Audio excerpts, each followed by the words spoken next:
Hi, I'm Carrie Hunt, NAFCU's SVP of Government Affairs and General Counsel, and I'm here today with two of my colleagues, NAFCU's Chief Economist and Director of Research, Dr. David Carrier, and also with NAFCU Senior Economist, Curt. And we're here to talk about an important member benefit that NAFCU provides, and that is the Economic and Credit Union Monitor. You may have seen the monitor already. It gets sent to you via email and also available on our website, but we wanted to talk about it a little more in detail today and show you how it can help you at your credit union. So the first section, the first page that we have in the monitor is on a special topic of interest to credit unions. These are generally regulatory issues or legislative issues that we're collecting information on so that we can advocate for your causes and your needs on Capitol Hill. That section is very important to us because we use that information in every comment letter that we write. So I encourage you to fill out that part of the survey. And we also try to make it helpful for you. For instance, this month our topic was on changes to the credit union business model, and it really gives you a good idea of what's going on in the industry and what some of your peers may be doing. So in the next section of the report, we go over a number of credit union metrics, things like net worth ratio, ROA, net interest margin, and these are items that we survey each month. And so we compile the results and provide the trend over the last 8 months. And the important thing when you look at this, at these charts, is not so much at the level. Our sample may not necessarily be representative of the entire industry, but they do move along with the industry. So if you're looking at the delta, the change from one period to the next, that is something that you can expect to see from the entire industry. So the advantage of looking at our report is that we have more recent data than you would find through NCUA. So our most recent report had data through November, where NCUA has only released data through September. So this is sort of a sneak preview of what you're going to see from the industry data. Okay, the next section of the report after that is economic data. And what we do there is compile information that's important to you on credit card information, loan changes in loans, changes in vehicle sales, real estate sales, and of course employment data and GDP. So we compile all the most recent data and put it into very easy to read charts and graphs for you to see what the recent trends are in the data.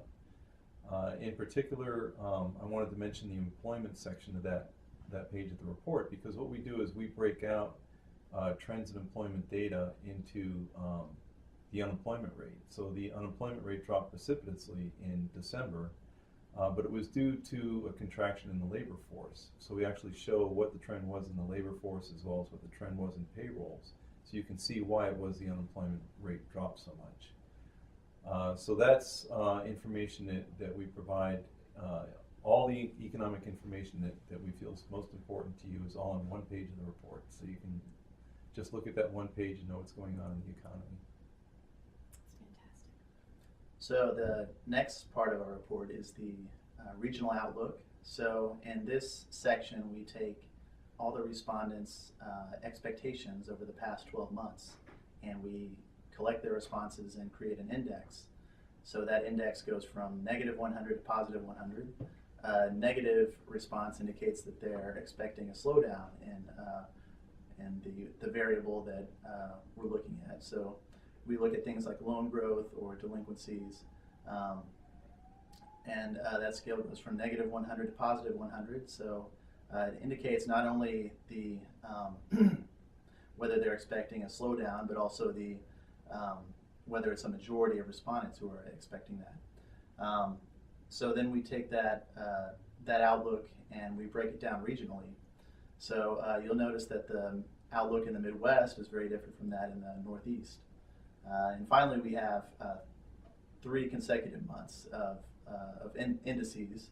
For example, this month what we noticed was a positive response in the credit card delinquency category. So respondents are expecting credit card delinquencies to increase over the next 12 months. And that is a new result. We have been seeing a negative index for that category. So that's something we're certainly going to keep an eye on as we move forward.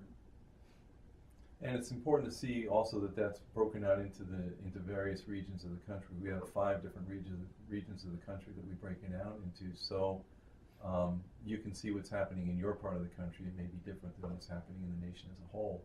And that tracks the NCA regions, right? Closely, not quite. So the final section of the report is the economic forecast, and what we do there is we present the latest 3 years of numbers and also the most recent 4 quarters of data or 4 months of data, so you can see what the recent trends are in each of the indices that we track. That has data both from the economy and from the credit union industry. Then we look at a number of different sources for the economic forecast, and we average that out and compile that information and produce an average that we may tweak up or down depending on what we think is going to happen. So that's the final section of the report. You can use that information to make your own forecasts and projections for the year going forward based on that information. That's great. Now, David, how do you get all of this information? We've mentioned the survey a few times. The more people that respond to NAFCU's survey that we send out every month, the better the report is and the better and more information that we have. So is there anything special that we do to incentivize our members to respond? Yes, we have a contest every year. So at the last month of the year, we put all the people who have responded to the survey, we put all their credit union information into a hat, and we have a drawing for an iPad. And I wanted to mention that the more times you submit a survey, the more times you're entered into that drawing. So if you submitted a survey all 12 months, you get 12 entries in the contest. And last year's winner was Washington Gaslight Credit Union. So congratulations to them for winning the iPad. We couldn't do what we do here at NAFCU without your help and participation. We hope that you enjoy our economic and credit union monitor. As always, we always appreciate feedback, and if there are areas that you think we need to be focusing on, please shoot Dr. Carrier an email. Also, our monitor is found on our website, and also the surveys are there as well if you missed out on getting those emails. Thanks a lot.